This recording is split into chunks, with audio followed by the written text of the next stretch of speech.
आज मैं आपको पार्ट 4 पढ़ाऊंगी जिसका नाम है पुस्तक हमारी मित्र। ठीक है, तो पुस्तकों का हमारे जीवन में क्या महत्व है, यह पत्र के माध्यम से एक मित्र दूसरे मित्र को बता रहा है। ठीक है ना। तो जीवन में पत्रों का विशेष महत्व है। हम सभी जानते हैं कि हमारे जीवन में पत्रों का क्या महत्व है। पत्रों के माध्यम से मानवीय संबंधों में एक ताजगी, नयापन व जीवंतता बनी रहती है। मतलब जब हम पत्र लिखते हैं अपने दोस्तों को या किसी को, जब हम अपने रिश्तेदारों को पत्र लिखते हैं तो उससे क्या ताजगी और जीवन में नयापन आता है। पत्र व्यापक संचार का माध्यम भी होते हैं। पत्र लेखन एक कला है, अतएव पत्र लेखन की कला से छात्र अवगत हों यह आवश्यक है। इसके साथ साथ एमएमएस, ईमेल और फैक्स के ज़माने में भी पत्र शैली का विकास करना मुख्य उद्देश्य है। ठीक है, अब आगे है ये जो पाठ है, इसमें एक मित्र ने दूसरे मित्र को पत्र लिखा है और उसके माध्यम से किताबों की अहमियत बताई है, पुस्तकों की अहमियत बताई है। ठीक है ना। यहाँ पर सबसे पहले पता है 195 उमिया नगर सोसाइटी, मुंदरा, जिला कच्छ, दिनांक 4/8/2011। अब आगे है संबोधित करते हुए प्रिय मनोज। ठीक है, तो वो अपने मित्र को लिख रहा है कि प्रिय मनोज नमस्ते, मैं यहाँ सकुशल हूँ, मतलब मैं यहाँ पर अच्छा हूँ और आशा है कि वहाँ सभी कुशल से होंगे, मतलब वहाँ पर तुम्हारे परिवार के लोग भी सभी लोग सकुशल होंगे।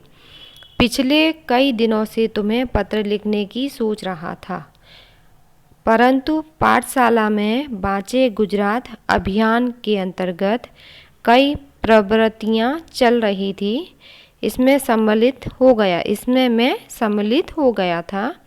मित्र, तुम भी बाँचे गुजरात अभियान में सम्मिलित हुए होगे, मतलब वो ऐसी उम्मीद कर रहा है कि मैं तो इसमें शामिल हुआ ही, पर तुम भी शायद उसमें सम्मिलित हुए होगे।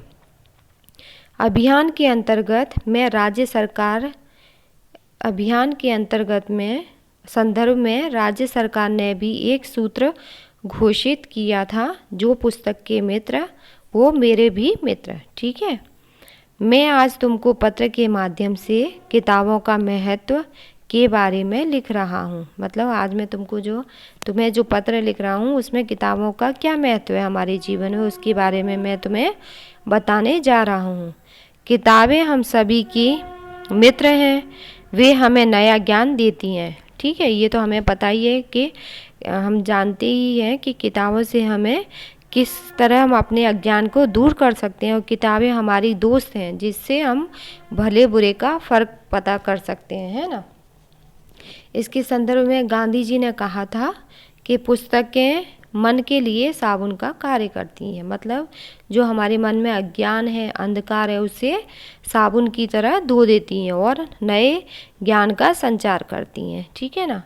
किताबें ज्ञान का स्रोत हैं जिनसे जिज्ञासा की पूर्ति होती है।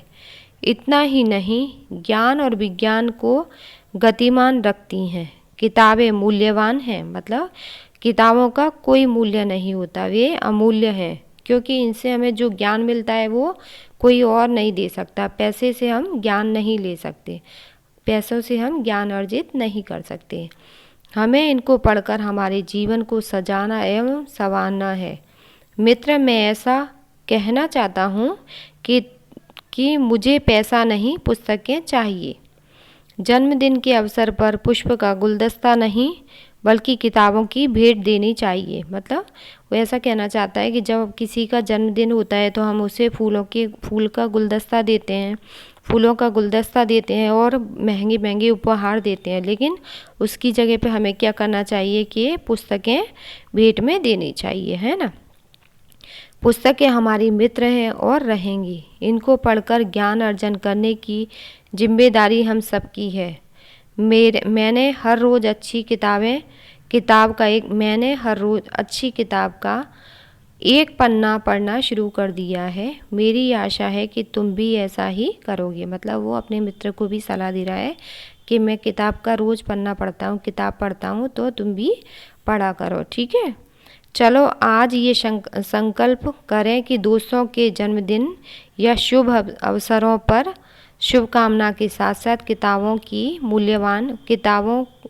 मूल्यवान भेंट देंगे। मतलब अगर किसी का जन्मदिन है या कोई शुभ प्रसंग है तो तब उस समय पैसे और बहुमूल्य कीमती वस्तुएं न देकर हम किताबें ही देंगे, ठीक है ना।